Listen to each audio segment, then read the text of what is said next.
नमस्ते, मी दीपाली. श्री स्वामी समर्थ स्वामी अनुभव पार्ट 2 मध्ये तुम्हा सगळ्यांचं खूप मनापासून 2020 मध्ये आम्ही ट्रिप काढली होती, म्हणजे माहेरचे माझ्या. तर बहीण, आमचे दाजी म्हणजे बहिणीचे मिस्टर, त्यांचा मुलगा, मी, आयुष. फौजी नव्हते, फौजी ड्युटीवर होते छत्तीसगड, सॉरी, फौजी होते जम्मू काश्मीरला 2020 मध्ये. तर तेव्हा आणि मग माझा भैया, वहिनी, मी, मम्मी आणि माझा आयुष आणि असं म्हणजे फॅमिली सगळे ट्रिप होती. आणि तेव्हा लॉकडाऊनच्या आधी थोडे दिवस, आणि तेव्हा पूर आलेला सगळीकडे. तर पूर आलेला, मग आम्ही म्हणजे आमची आत्ती वगैरे काय म्हणली नको जायला आता, आणि म्हणजे थोडंसं हे पुराचं थोडंसं हे होऊ दे आणि मग जावा.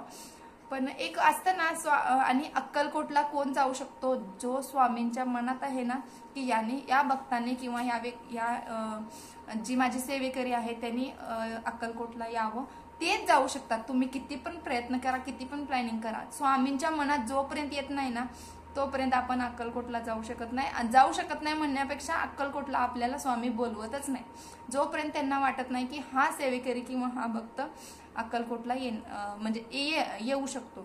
तर मग त्याच्यानंतर असं जाऊ की नको असं करत मग आमच्या पण म्हणजे घरचे म्हणले की नको, म्हणजे बघा तुमच्या ह्याने काय करताय, जाताय, म्हणजे नको, थोडंसं पोस्टपोनच करा. फौजी पण असंच म्हणत होते. मग आम्ही म्हणजे फौजींना असं म्हटलं की तुम्ही या मग जाऊया. तर ते म्हणले की मला आता शक्य नाहीये, मला जम्मू काश्मीरमधून मला आता सुट्टी मिळणार, तेव्हा बर्फ पडतो तिकडे आणि त्यामुळे मग सुट्टी मिळत नव्हती.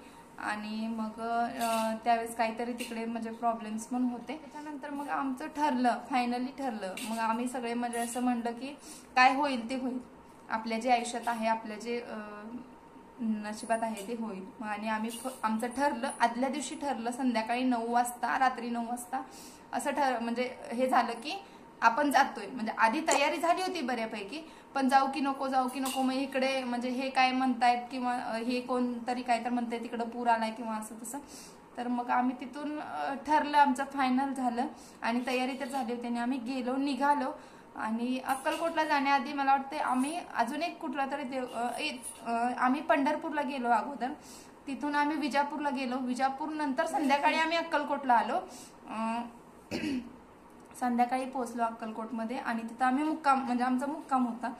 तर अक्कलकोटला पोहोचण्याच्या आधी आमच्या म्हणजे गावाकडून तिकडून येताना, विजापूरकडून येताना अक्कलकोटच्या अगदी 2 किलोमीटर का 3 किलोमीटर अंतरावर एक पूल आहे.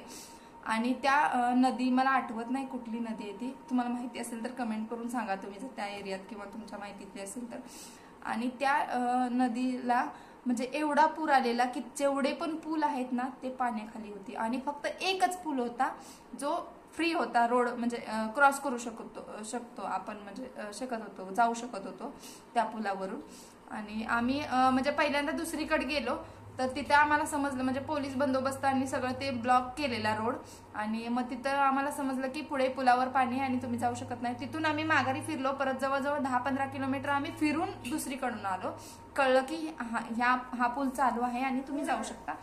तर त्याच्यानंतर तिथं गेलो आम्ही, तिथनं म्हणजे तो रोड चालू होता, क्लिअर होता एकदम, असं म्हणजे अजिबात. मग पुलाच्या खाली पण थोडंसं पाणी होतं, म्हणजे पुलावर पाणी येण्याचे काहीच म्हणजे हेच नव्हतं.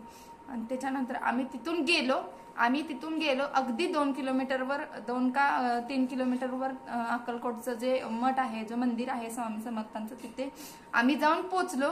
आणि आमच्या नंतर येणारे जे म्हणजे भक्त किंवा जे तिथले लोकल होते किंवा काय मला माहिती नाही नक्की, तर ते असं म्हणाले की तो पूल पाण्याखाली गेलाय. आम्ही तिथून आलो, अक्कलकोटमध्ये पोहोचलो, दर्शन घेतलं. दर्शन घेतल्यानंतर आम्ही जे तिथं एक नदी का काहीतरी आहे, तर तिकडे आम्ही गेलो होतो पाणी बघायला, पुराचं पाणी बघायला. तर तिथे आम्हाला समजलं की हा जो पूल आहे त्याचं नाव मला माहिती नाही, हा पूल पाण्याखाली गेला. आणि आमचं असं झालं की बापरे, आम्ही एक अर्ध्या तासापूर्वीच आम्ही इथे आलोय त्याच पुलावरून, तिथं काही सुद्धा पाणी पुलावरनं जायला असं काही सुद्धा नव्हतं आणि आता पूल पाण्याखाली गेला. म्हणजे तुम्ही समजू शकता, एक स्वामींची इच्छा असेल ना तर तो भक्तांना आपल्यापर्यंत येण्याचा मार्ग मोकळा करतो. तर हा माझा म्हणजे 3रा अनुभव होता, स्वामी अनुभव.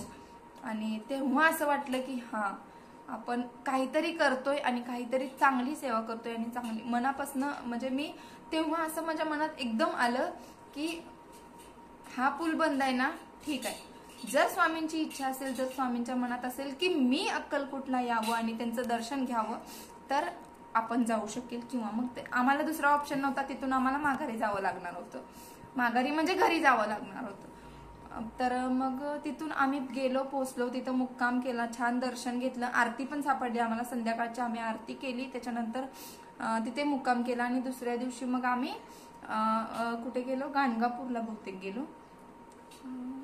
हां, गाणगापूरला गेलो, तिथून मग घरी गेलो.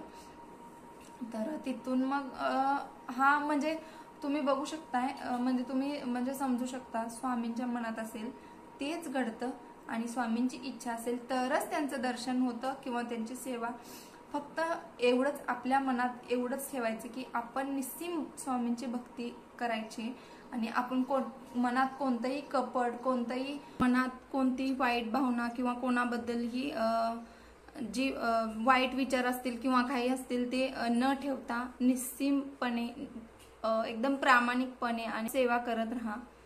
तर त्याचं फळ स्वामी लवकरच म्हणजे तुम्हाला खूपच जास्त मोठा होतोय. तर स्वामी अनुभव खूप जास्त आहेत म्हणजे मला आलेले, त्यामुळे मी छोट्या छोट्या पार्ट्समध्ये डिवाइड करते हे व्हिडिओज. तर हा व्हिडिओ तुम्हाला कसा वाटला आणि हे नक्की कमेंट करून सांगा. व्हिडिओ आवडला असेल तर प्लीज लाईक करा, शेअर करा, कमेंट करा आणि सबस्क्राईब करायला विसरू नका.